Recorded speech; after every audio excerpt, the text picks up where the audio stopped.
Olá pessoal, bom dia, boa tarde ou boa noite. Vamos para a nossa aula 3 sobre refrigeração mecânica por compressão de gases e vapores. Aqui a gente vai escolher um, né? Vai ter um ciclo trabalhando com gás e outro ciclo trabalhando com vapor, certo? E a gente viu um pouco disso na última aula, aqui eu vou entrar um pouco mais a fundo. Então vamos dar início pela compressão de gases, né? A gente vai usar a compressão e expansão dos gases para obter um efeito de refrigeração, certo? Então, essa equação vocês já viram, né? Uma relação entre temperatura e pressão para gás, a gente tem aqui a constante, K. Vamos fazer um exemplo desse na lista, eu já coloquei. A compressão isentrópica de um gás acarreta em seu aquecimento e a expansão o seu resfriamento. O que isso quer dizer, né? Se eu comprimir o gás, eu vou estar aquecendo ele.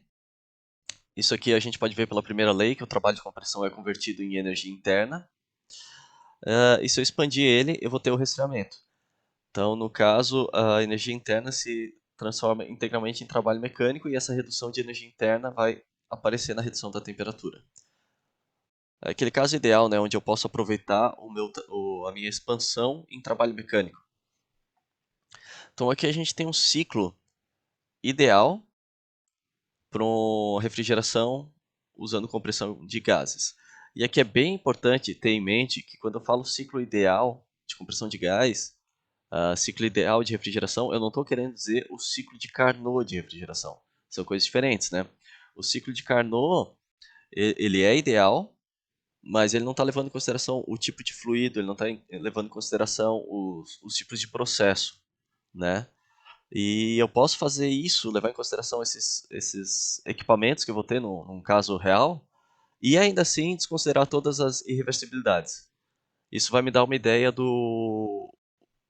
da máxima eficiência que meu sistema pode ter, certo? O meu sistema operando, por exemplo, com gás aqui.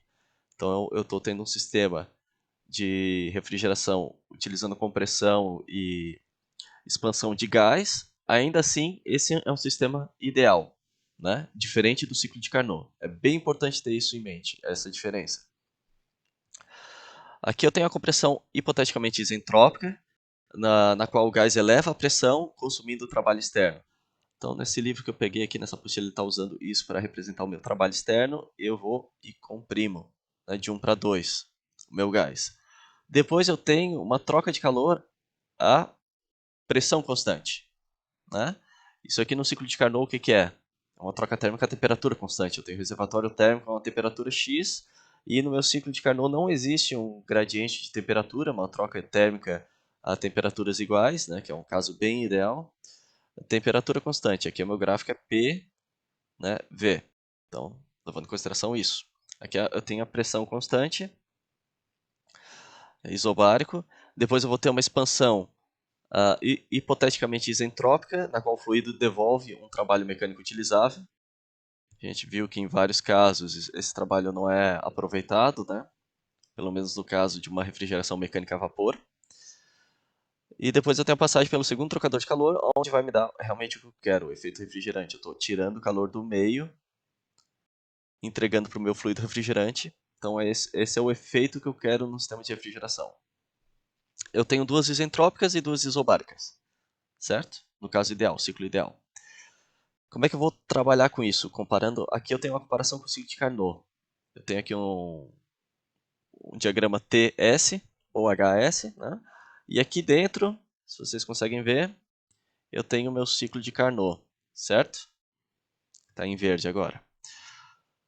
E por fora eu tenho o meu ciclo ideal de compressão a gases. Vou mudar a cor aqui.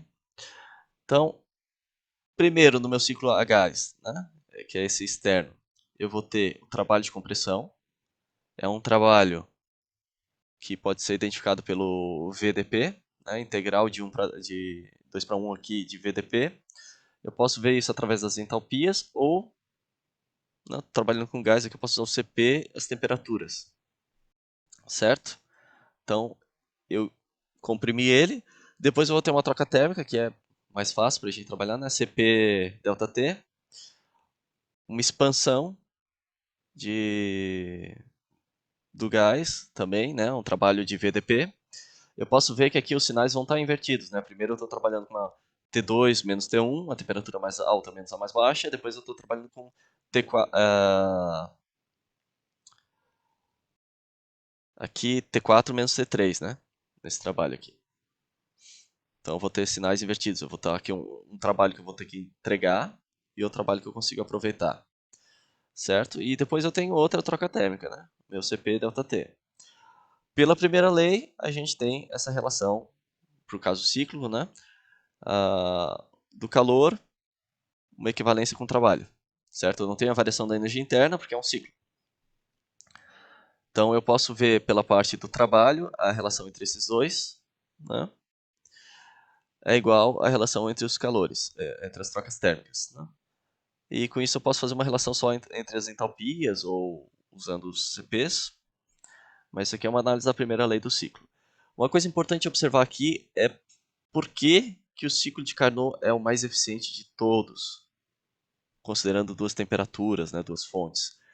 Nesse caso do ciclo de Carnot, o que eu pintei em verde aqui dentro é o trabalho entregue, e o meu efeito de refrigeração vai ser essa área abaixo, né?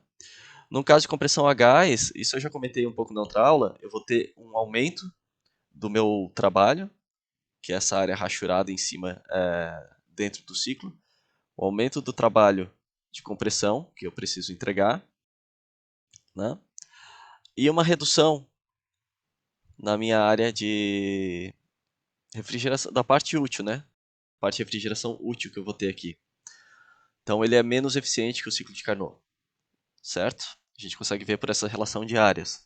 Dá para fazer essa análise, né, de analisar realmente os pontos, as temperaturas que eu estou trabalhando, mas eu posso só pelas áreas ver que o meu ciclo de Carnot ele já é mais eficiente. Agora vamos dar uma olhada no COP. Nesse livro, nessa apostila que eu peguei, ele está usando essa letra grega, mas aqui é o meu COP, certo? Que é o que eu quero, dividido pelo que eu preciso entregar, né? É uma análise de eficiência que eu tenho normal, né? Geralmente eu faço isso, né? O que eu estou querendo pelo que eu tive que pagar para ter isso, né? Que é o meu LM12 pelo efeito de refrigeração, né? Aqui é o inteiro porque está levando em consideração que eu estou aproveitando um pouquinho daquele trabalho de expansão.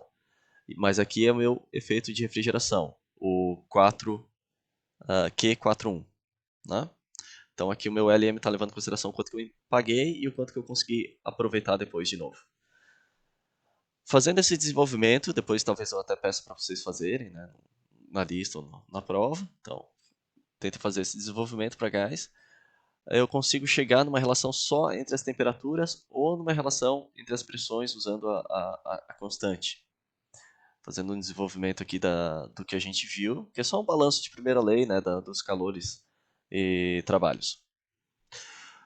Aqui eu tenho meu copy de Carnot, e eu posso fazer então uma comparação, né? Meu copy de Carnot é T1, T3 menos T1. Vocês lembram disso, da outra aula? Aqui eu tenho minha temperatura, as temperaturas, né, do evaporador e condensador.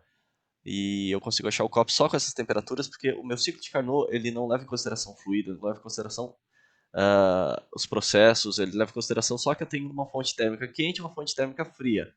Um processo de compressão, um processo de expansão. Então eu só entro no meu copy de Carnot com as temperaturas. O rendimento de Carnot também, né, para uma máquina térmica, não de refrigeração, uma máquina térmica também entra em consideração só as temperaturas. E aqui eu posso ver que o copy para o ciclo de Carnot ele vai ser mais alto do que o copy para o ciclo de compressão de gás, né? Eu posso ver pela relação das temperaturas. Aqui eu estou dividindo por uma temperatura T2 mais alta que o meu T3. Para o ciclo de Carnot, o T3 é constante aqui. Ok? E eu posso daí fazer o meu rendimento do ciclo, que é um rendimento quanto o meu ciclo ideal de compressão a gás está em comparação com o meu ciclo de Carnot, meu COP de Carnot. Essa é a relação de temperaturas. Certo? O que eu tenho num ciclo real de compressão de gás. Daí ele muda um pouco, né? Aquilo que a gente estava trabalhando é o ideal. Eu vou ter atritos internos, né, durante a compressão e expansão, então não ocorre de forma isentrópica. O trabalho de compressão é maior, né, do que o calculado, e o de expansão é menor do que o calculado. Então, o de expansão, que é o que eu poderia aproveitar de forma útil depois, é menor, e o compressão é maior, que é o que eu tenho que pagar. Então, aqui eu tenho que o meu 1 para 2, num caso real, ele vem 1 para 2 linha. Eu distorço um pouquinho essa curva. E meu 3 para 4, que seria o caso ideal, ele distorce um pouco para o 3, 4 linha. Certo? Então aqui, para eu calcular o meu COP, eu teria que fazer isso aqui, né? Usando essas entalpias e usando, no caso, as entalpias linha. As entalpias, considerando que eu distorci um pouco esse meu ciclo. Para rendimentos adiabáticos, na ordem de 90%, eu vou ter que o COP é cerca de 20 vezes menor do que o calculado para o ciclo ideal. Então, cai bastante nesse rendimento. Em geral, esse tipo de sistema de refrigeração apresenta valores de COP muito inferiores aos de compressão mecânica a vapor. Por isso que a gente usa esse compressão mecânica a vapor hoje em dia em refrigerador, em ar-condicionado, né? Mas o rendimento pode aumentar bastante adotando a refrigeração do compressor. Aonde eu emprego essa compressão de gases, né? Ele foi o primeiro processo adotado, praticamente, em 1850, com a compressão por meio de vapores, depois ele foi abandonado, que é mais eficiente, como a gente viu, né? E na época da Segunda Guerra ele voltou a ser utilizado para refrigeração de munição. Depois, com o aperfeiçoamento de turbomáquinas, ele pode ser utilizado de novo, né? É mais fácil eu ter um compressor de ar. E atualmente é usado em certos processos específicos da indústria, né? A gente usa mais a compressão a vapor na refrigeração em geral. Sobre a compressão mecânica de vapores. É uma forma que a gente tem de tentar chegar mais perto do meu ciclo de Carnot. Porque com a compressão mecânica de vapor eu estou trabalhando com duas mudanças de fase. Né? Uma mudança de fase aqui na temperatura baixa e uma mudança de fase aqui na temperatura alta. Então, como é que esse ciclo acontece? Esse aqui ainda é um ciclo de Carnot, certo? Então, é o caso ideal, considerando equipamentos de refrigeração. Eu não estou considerando aqui as dificuldades que vou ter de operar na realidade com esses equipamentos. Eu estou considerando só que esses equipamentos fazem o quê? O meu compressor vai comprimir e a minha turbina vai expandir. Só isso. Depois a gente vai ver que em situações reais a gente não vai conseguir trabalhar exatamente com o formato do ciclo de Carnot. Existem algumas irreversibilidades e algumas dificuldades técnicas para se trabalhar com isso, mas esse é um sistema, comparando com o ciclo de Carnot, um sistema ideal, certo? Então, meu compressor ele vai comprimir de 1 para 2, né? Eu tenho um trabalho mecânico associado a isso aqui, que eu tenho que entregar, esse meu WC. Depois ele vai trocar calor de forma a temperatura constante, né? Isotérmica, por mudança de fase. Que mudança de fase que eu tenho aqui? Né? Para vocês pensem assim, para o meu fluido entregar calor, o que ele está fazendo? Ele está no estado mais energético e ele vai para um estado menos energético.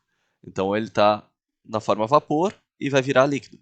Ele está entregando calor através da condensação, certo? Daí ele chega no meu ponto 3. Eu só coloquei esse ciclo de Carnot dentro daqui desse sino de saturação, mas ele não leva em consideração o fluido ou ciclo de Carnot. Mas vamos dizer que então o meu estado 3 seria o de saturação, o 2 também. Todos são, né? Mas esse aqui é de vapor saturado, esse aqui é de líquido saturado, e aqui eu tenho misturas saturadas no 1 e no 4. Isso é importante, hein, gente? Vocês não podem falar que aqui é vapor. Aqui não é vapor. Aqui é uma mistura saturada entre líquido e vapor com um título, né, mais alto. Ele está mais próximo da região de vapor, certo? Isso tem que ser levado em consideração na hora que eu estou falando. Isso aqui faz parte da propriedade termodinâmica do estado no ponto 1. Daí eu tenho no meu estado no ponto 3 uma condição de líquido saturado e ele expande na turbina. Né? E com essa expansão eu consigo aproveitar um trabalho mecânico, teoricamente, no meu ciclo de Carnot, eu vou estar aproveitando, que vai ser entregue para o meu compressor. Ok? Daí depois, do meu ponto 4 para o 1, eu vou ter que roubar calor do meio, meu efeito de refrigeração que eu quero. Eu roubo o calor da minha fonte fria. E eu faço isso, né, através do evaporador, né? Pensa que eu vou estar esquentando água para o mate. Eu vou ter que colocar calor para evaporar a água. Então, eu estou chegando de um estado menos energético, que é o líquido, para o mais energético, e através disso eu roubo o calor do meio. Daí eu fecho o ciclo. Ciclo de compressão mecânica de vapor, usando o ciclo de Carnot como base ideal, mas já considerando aqui os equipamentos que eu tenho no ciclo real de refrigeração.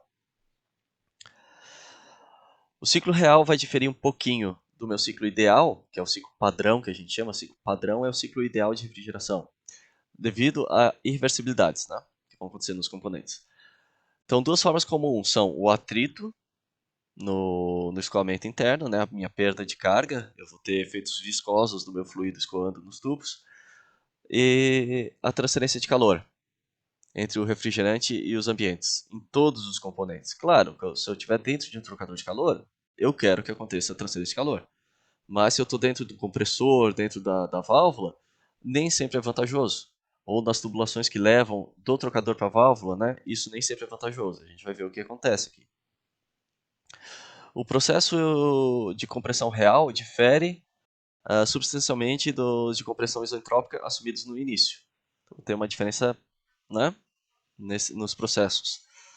E o fluido de trabalho não é uma substância pura, isso também é um pouco complicado. Então tem mistura, cada elemento da mistura vai ter um comportamento diferente, né? É mais difícil obter as propriedades termodinâmicas para mistura. E cada irreversibilidade geralmente vai estar associada aqui a um trabalho adicional no compressor, que vai diminuir o COP ou a minha eficiência do ciclo, certo? Vamos lá, esse é o meu ciclo real e o ciclo padrão. O ciclo padrão é o que a gente viu, né? Eu já estou até trabalhando com um pouquinho de superaquecimento aqui no meu ciclo padrão. Eu já tirei ele inteiramente de dentro do meu sino, né? Ele já diferia um pouquinho aqui do meu ciclo de Carnot. Meu ciclo de Carnot aqui seria bem retinho, né? Ia estar inteiramente aqui dentro. Eita. Deixa eu só apagar que ficou estranho isso aqui. Então, eu tenho meu ciclo padrão aqui dentro e o meu ciclo real. A diferença desse meu ciclo padrão é que aqui nesse ponto, eu já estou saindo num estado de saturação, né? Então eu vou chegar aqui no estado de superaquecimento. Olha do que é esse gráfico. Eu tenho pressão, entalpia. Importante prestar atenção nos eixos do gráfico. Se fosse temperatura, o meu TS, esse ponto ele estaria mais alto aqui, né? Ele estaria andando numa isobárica. Então depois ele estaria mais ou menos aqui assim, se vocês não estiverem conseguindo ver onde está o cursor. Depois ele ia baixando, né? Ele ia caminhar por aqui até chegar na região de saturação, mas aqui é um gráfico pressão e entalpia. Então eu tenho um pouquinho de superaquecimento que eu coloco, certo? Por questão de operação do meu compressor, é melhor entrar com... Eu ter certeza que está entrando 100% de vapor ali, que não está entrando gotículas de fluido, de líquido. Depois eu comprimo até o meu estado 2, ele já está um pouco mais distante do meu 2 do ciclo padrão, né? Eu tenho aqui uma queda de pressão, né? Vocês estão vendo? O meu ponto 3 está um pouco mais baixo que o meu ponto 2. Essa queda é a perda de carga. Essa perda de carga também vai me dar uma queda de temperatura, certo? Claro, meu ponto 2 estaria uma temperatura muito mais elevada porque ele está superaquecido, mas na hora que ele encosta na região de saturação, ele ainda assim ia estar uma temperatura um pouco mais elevada do que o meu ponto, esse ponto que está saindo da região de saturação. Porque eu tenho a perda de carga, né? Então a temperatura e pressão, elas caminham juntas nessa região de saturação, de mistura saturada. Ok? Eu cheguei no final da saturação eu tenho um pouquinho de subresfriamento. Também eu não quero chegar na minha válvula de expansão com um pouco de gás, vai prejudicar o funcionamento dela. Então eu estou entrando dentro da minha válvula de expansão só com líquido. Depois eu volto para a minha região de saturação, certo? Fecho o ciclo. Então eu tenho algumas considerações que eu coloco de superaquecimento e subresfriamento para o melhor funcionamento do ciclo. Aqui é uma questão mais do funcionamento dos componentes mecânicos do que realmente do só irreversibilidades, né? Eu estou colocando isso aqui, as reversibilidades eu consigo ver, né? Na curva ela desloca um pouquinho devido às irreversibilidades, mas aqui eu estou colocando esses efeitos de superaquecimento e subresfriamento para trabalhar com os equipamentos mecânicos que eu tenho, que é o compressor e a válvula de expansão, certo? Então aqui eu tenho as perdas adicionais que eu vou ver. Vamos começar pela perda de pressão do evaporador, 4 para 1D, né? Eu tenho a perda de pressão pela queda de pressão, né? Eu consigo ver que estão em pontos diferentes porque eu tenho um escoamento numa tubulação e isso vai dar uma perda de carga, ok? Depois eu tenho o superaquecimento do vapor no evaporador. Pode acontecer fora, a gente vai ver, pode acontecer dentro, né? Mas vai do meu 1D a 1C. Depois 1C, 1B, que é o meu superaquecimento inútil na minha linha de sucção. A gente vai ver que tem isso aqui, porque... Bom, vamos comentar agora já. Esse do 1D e 1C, eu estou considerando que ele está acontecendo no meu trocador de calor. Então ele está retirando calor do meio que eu quero refrigerar. Isso é ótimo, né? É o efeito de refrigeração que eu quero, tá ótimo. Se acontecer fora disso, fora do trocador, nessa linha que vai até o compressor, vamos dizer que o compressor está fora da geladeira ali, ele está acontecendo nessa parte aqui externa, isso aqui já não é mais útil para mim. Não está refrigerando o meio, né? Então, eu tenho esse superaquecimento inútil na linha de sucção, que não vai me agregar, não vai aumentar o meu COP. Depois eu tenho a perda de pressão na linha de sucção, do 1B a 1A, né? Depois eu vou do 1A a 1, que é a perda de pressão na válvula de sucção. Depois eu tenho uma compressão não isentrópica. Então eu vou comprimir até o meu ponto 2. Eu tenho mais perda de pressão também na válvula de descarga e na tubulação de descarga, né, que vai chegar do meu ponto 2 ao meu ponto 2B, certo? Pois vocês olham bem calma esse gráfico aqui, ele mostra tudo bem detalhado. Depois eu tenho o dessuperaquecimento, né, eu estou trocando calor até chegar na região de saturação, do vapor na tubulação de descarga, até o 2C. Depois eu vou ter aqui do meu 2C ao 3 a minha perda de pressão no condensador. Isso aqui não me dá tantos problemas, porque na verdade, o quanto eu trocar calor aqui fora, né, vamos dizer assim, no meu sistema externo, vamos dizer, uma geladeira, parte externa, melhor. Quanto mais calor trocar, melhor. Só porque geralmente eu vou estar trocando a maior parte de calor no meu trocador de calor, realmente projetado para isso. Mas é um efeito útil para a gente. Não útil em si, mas é um efeito bom. Eu quero que ele troque calor. Depois eu tenho subresfriamento refrigerante na saída do condensador. Eu quero isso também, né? A gente vai ver por quê. A gente já comentou, né? Na verdade, eu quero que ele subresfrie para ele não entrar com vapor na minha válvula de expansão. Eu quero que ele entre líquido. Então eu quero que ele fique nessa região de líquido subresfriado. Aqui é a região de vapor superaquecido e aqui é a região de saturação, né? Lembrem disso. Depois eu tenho ganho de calor na linha do líquido. Daí fechou o meu ciclo aqui. Então, vamos lá. Transferência de calor e queda de pressão. São os processos que a gente tem. O que está comentado ali é que está mais detalhado em textinho para vocês depois dar uma estudada. Então, diversos processos acontecem no ciclo de refrigeração que impactam no seu desempenho. A maior parte deles está associado com a transferência de calor e a redução da pressão durante o escoamento do refrigerante, né? A análise da transferência de calor na tubulação é feita em 3 etapas. A gente vai considerar a linha de sucção, a linha de descarga e a linha na saída do condensador. O que é, né? Aqui eu tenho o meu compressor. Esse é um sistema duplo aqui, 2 compressores, 2 evaporadores, né? E um reservatório só de líquido. Mas tudo bem. Eu tenho aqui a minha linha de descarga, que vai até o meu condensador. Depois eu vou ter essa que a gente chamou aqui de linha da saída do condensador, que é a linha que está em azul. Né? Vai até o evaporador aqui, são as regiões importantes dos componentes. sumiu aqui, a minha linha de sucção, ok? Em geral, a temperatura do refrigerante na sucção do compressor é inferior à temperatura do meio externo, certo? Então a transferência de calor, tanto a transferência de calor quanto a perda de pressão nessa linha afeta o desempenho do compressor. Por quê, né?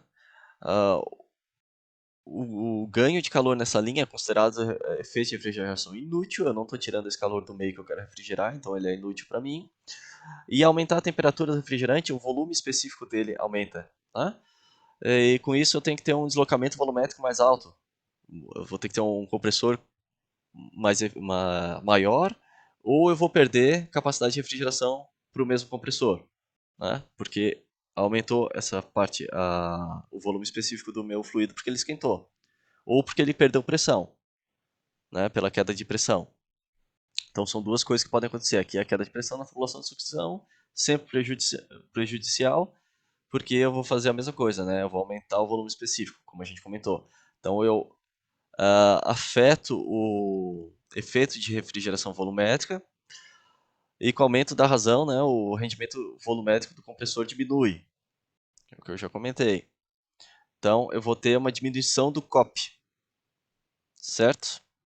São efeitos que são prejudiciais. Como é que eu reduzo a perda de carga? Aumento o diâmetro da tubulação. Mas tudo isso eu tenho que levar em consideração, né? O diâmetro, velocidade, troca térmica, tudo isso tem que ser levado em consideração. Na tubulação de descarga, eu vou ter que a temperatura do refrigerante geralmente é superior à temperatura do meio. Né?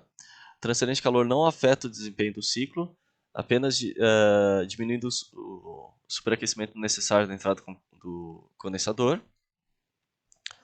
A queda de pressão nessa linha aumenta o trabalho específico de compressão. Então, reduz o rendimento volumétrico do compressor, mesma coisa que a gente comentou, né? E eu também falei isso aqui, ela não afeta o desempenho, né?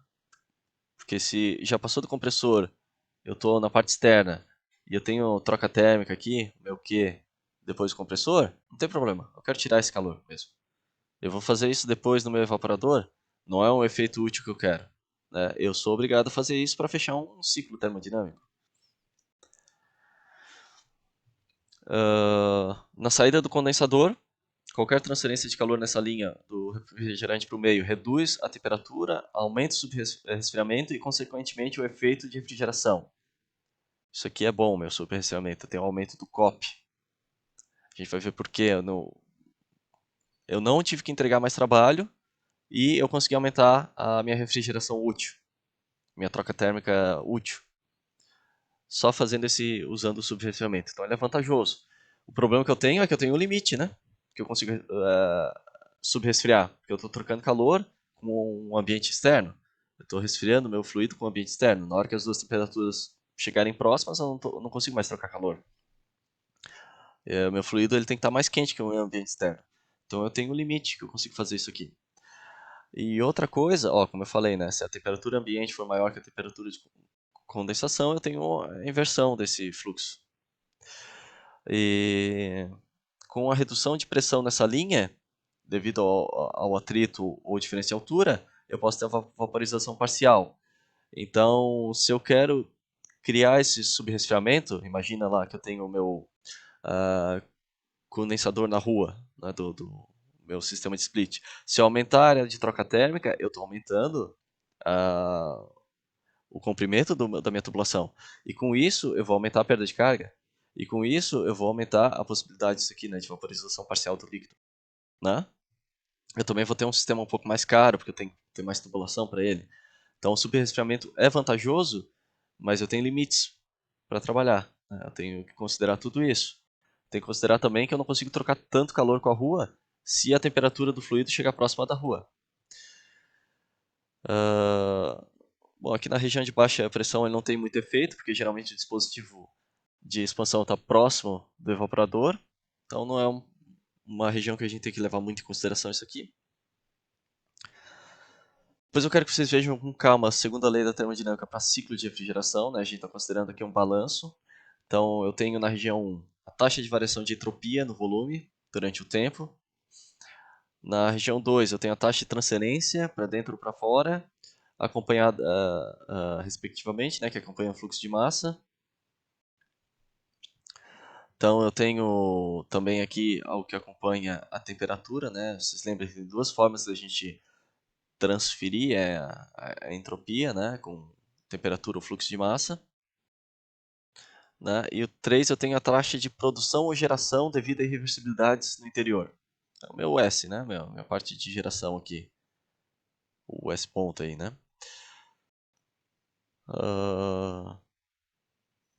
Então aqui é o balanço da segunda lei. O que entra e sai de entropia por massa e o que entra ou sai de entropia por temperaturas, certo? Num ciclo padrão, como eu comentei, né, eu vou ter o superaquecimento e o resfriamento, né? Então meu ciclo padrão, eu considero que ele saia daqui do 1 para o 2, né? Fechando 3 no 4. Então, talvez ali no começo eu tenha chamado ele igual ao de ciclo de Carnot, mas ele difere nisso aqui, hein, pessoal. Tomem cuidado. Eu me confundi ali falando. O ciclo de Carnot está inteiramente aqui dentro, né, do sino. E aqui no meu ciclo de padrão eu já estou considerando que ele vem um pouco para cá. Que eu estou comprimindo na região de saturação, certo? E estou expandindo na região de saturação. Então vamos lá. No ciclo padrão, o compressor ele succiona desde o estado saturado até a saída do evaporador. Na prática, eu não consigo ter esse controle perfeito, né? Porque eu vou ter pequenas gotas e elas acarretam em problemas, como eu tinha comentado na última aula. Pode diluir óleo, pode dar problemas de corrosão nas válvulas. Então, eu tenho esses problemas de estar trabalhando com a região de saturação. Então, superaquece um pouquinho, né? Esse superaquecimento ele acontece, se ele acontece dentro do meio, ele é útil, se não, ele é inútil. Então, se ele acontece aqui dentro, eu tenho essa área que é o aumento do efeito de refrigeração, né? No ciclo de Carnot, lembra que a gente vinha até aqui, fechava aqui assim, né? Vamos dizer que aqui está o meu ciclo de Carnot para o caso, que eu estou levando em consideração só as temperaturas, esse aqui é o meu efeito de refrigeração útil. Eu fui até a região de saturação, tenho mais isso aqui. Eu superaqueci um pouquinho, eu tenho mais esse efeito de refrigeração. Se for dentro do trocador de calor, isso aqui é útil. Se for fora, é inútil. Ok? Mas daí eu vou ter também um aumento do trabalho de compressão, que é essa área aqui. Se for útil, o COP não varia muito. A relação entre aumento de efeito de refrigeração e aumento do trabalho do compressor ficam ali parecidas e eu não tenho uma variação do COP. Se for inútil, daí o COP vai cair bastante, né? Porque eu vou ter só o aumento de trabalho e não tenho um aumento de efeito de refrigeração. Ok? Depois eu tenho o subresfriamento.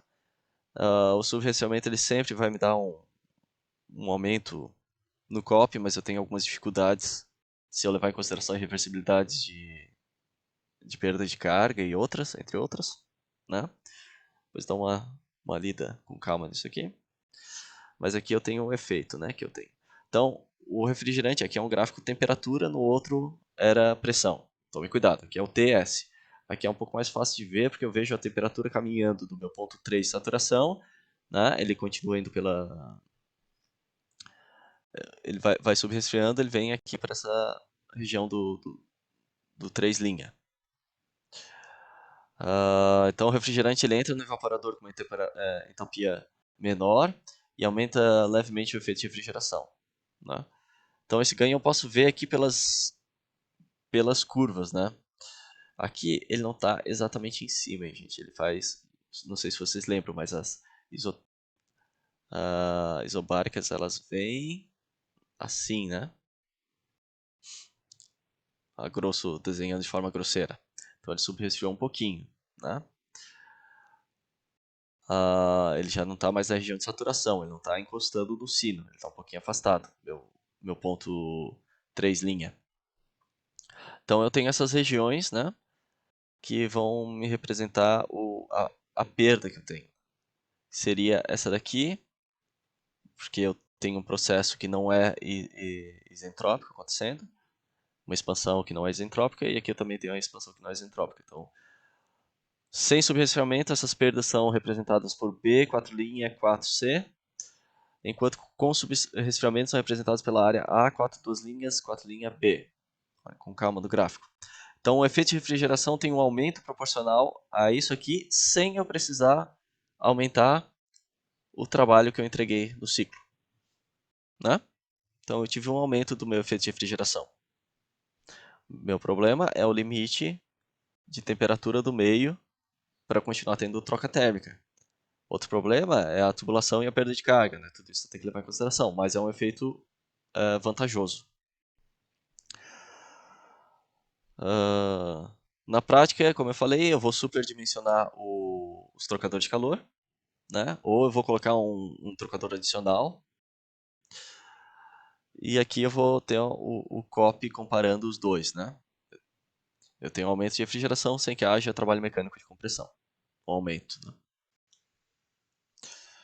Pessoal, aqui eu tenho um diagrama pressão-entalpia, que eu coloquei depois porque é importante a gente ver isso. A gente vai estar trabalhando com esses gráficos, né? Então tem que tomar muito cuidado e ler o que está acontecendo, ler o que é cada curva. Aqui eu tenho pressão, entalpia, aqui eu tenho a região, como eu falei, de saturação bifásica, líquido subresfriado, vapor superaquecido, certo? E eu tenho aqui, depois a gente vai ver um pouco essa parte de dryness aqui, né? Eu tenho aqui líquido saturado, vapor saturado. Essa nomenclatura é bem importante, eu vou cobrar isso. Eu tenho as isotermas, né? Temperatura constante, que vem até aqui. E aqui, temperatura constante, né? Só um pouco que eu voltei para temperatura constante, né? Então, por quê? Pensem um pouco, né? Se eu quiser manter um vapor superaquecido com maior entalpia, eu vou ter que baixar a pressão para isso acontecer, né? Se eu estou entregando energia, ele não vai caminhar para quê? Ele não vai caminhar numa isotérmica, né? Ele vai caminhar daí numa isobárica, né? Que nesse caso é reto, ok? Eu tenho isobárica. Então vamos considerar aqui um ciclo onde eu tenho duas linhas, né? Fazer assim, aqui a minha isobárica de baixo, a minha isobárica de cima. Aqui eu tenho as isentrópicas, ok? Então vamos dizer que eu tenho essas duas pressões, a pressão de baixa e a pressão de alta no ciclo. Vamos considerar que tem perda de carga ou irreversibilidades nesse meu ciclo. O que vai acontecer? Eu vou comprimir, vamos dizer assim, numa isentrópica, certo? Primeiro eu cheguei nesse meu ponto aqui de saturação e eu vou superaquecer um pouco. Eu vou superaquecer ele numa região isobárica, né? Que eu estou só aquecendo ele, eu não estou aumentando a pressão. Então, no caso ideal, no ciclo, aquele ciclo que eu mostrei que sem irreversibilidades, eu aqueci numa isobárica. Vocês podem ver que eu estou numa isoterma que veio aqui de cima, né? Essas são as isotérmicas. Numa isotérmica aqui de maior, vamos dizer assim, energia do que essa daqui, né? Saturação. Quando eu caminho mais para frente, uma isotérmica que veio de uma... Esse é só para treinar o raciocínio mesmo. Veio de uma temperatura um pouco mais elevada aqui, né? Mas ignorem isso. Aqui eu estou aquecendo, então a temperatura não é constante, apesar dele estar andando reto no gráfico, porque eu estou numa pressão constante, ok? Depois eu vou fazer uma compressão isentrópica. Então eu vou subir. Vou subir até onde? Até a minha condição de pressão de alta. Então eu comprimi aqui, certo? S1 igual a S2 nesse gráfico. Em todo esse momento, se eu quiser depois calcular o rendimento e tudo mais, eu vou olhar para cá, para minha entalpia. Entalpia aqui, né? Eu vou ter que pegar uma régua aqui, dividir, ver quanto que é a entalpia aqui. Depois eu vou chegar na minha alta pressão, ok? Eu vou ter essa região que a gente chama de superaquecimento, eu vou dessuperaquecer até chegar na saturação, né? Depois eu venho até aqui. E eu vou ter que subresfriar ele, né? Vou ter que subresfriar, mantendo a pressão constante. Como eu estou mantendo a pressão constante, eu venho um pouco reto aqui, né? Ah, nesse gráfico eu não tenho as isentrópicas, né? Mas eu vou ter depois, se eu quiser fazer uma isentrópica, ele vai me dar uma região assim. Daí eu fecho meu ciclo, certo? Isso que a gente tem aqui no gráfico, meus superaquecimentos, meu subresfriamento, né? Isentrópicas, tem que tomar cuidado com tudo isso aqui. Se eu estou trabalhando com gráfico de pressão ou temperatura, como é que fica? As duas linhas de temperatura constante e os dois equipamentos que fazem essa transição, né? Que é o meu compressor e a minha válvula de expansão. Então, deem uma olhada com calma nesse gráfico, lembrem como é que faz para pegar esses pontos, porque isso aqui a gente vai usar nos problemas. Eu vou dar uma carta dessa, um gráfico desse, vocês vão ter que ir lá pegar a régua, olhar valor. Não precisa ser valor exato na hora de resolver, né? Pode ser os valores médios, mas também não pode ser muito fora da realidade. Porque se vocês forem trabalhar com um sistema, projetar um sistema desse para a indústria depois de formados, vocês vão ter softwares como aquele Engineering Equation Solver, que vai buscar essas propriedades através de pressão, temperatura, título, vocês colocam isso e ele busca as propriedades para vocês. Tem softwares que fazem isso, plugins do próprio MATLAB, que é o CoolProp. Ele já busca essas propriedades para vocês, de vários fluidos que tem por aí, né? Já fluidos bem tabelados. Mas a princípio, a gente vai ter que trabalhar com essa carta, né? Eu vou até pedir para vocês, ou se conseguirem imprimir na hora da prova, ou se não conseguirem tentar fazer no Paintbrush mesmo, o desenho em cima, para mandar junto com a prova, que eu quero saber o ponto que vocês pegaram. Se vocês erraram, por que erraram, né? Para entender isso aqui. Mas deem uma olhada com calma nesse gráfico, por favor. Então hoje a gente terminou essa parte de refrigeração mecânica por compressão de gases e vapores. Depois a gente vai entrar um pouco nessa parte de psicometria e conforto térmico. Vamos ver mais sobre a carta psicométrica, a gente pode ver um pouco mais sobre essas cartas de fluidos refrigerantes. E não esqueçam aí, dia 12 a gente faz a nossa aula síncrona de exercícios para se preparar para a prova. Quem sabe eu consiga colocar um pouquinho mais, adiantar um pouco desse conteúdo, mas vamos vendo conforme o curso vai andando. Um abraço e até a próxima.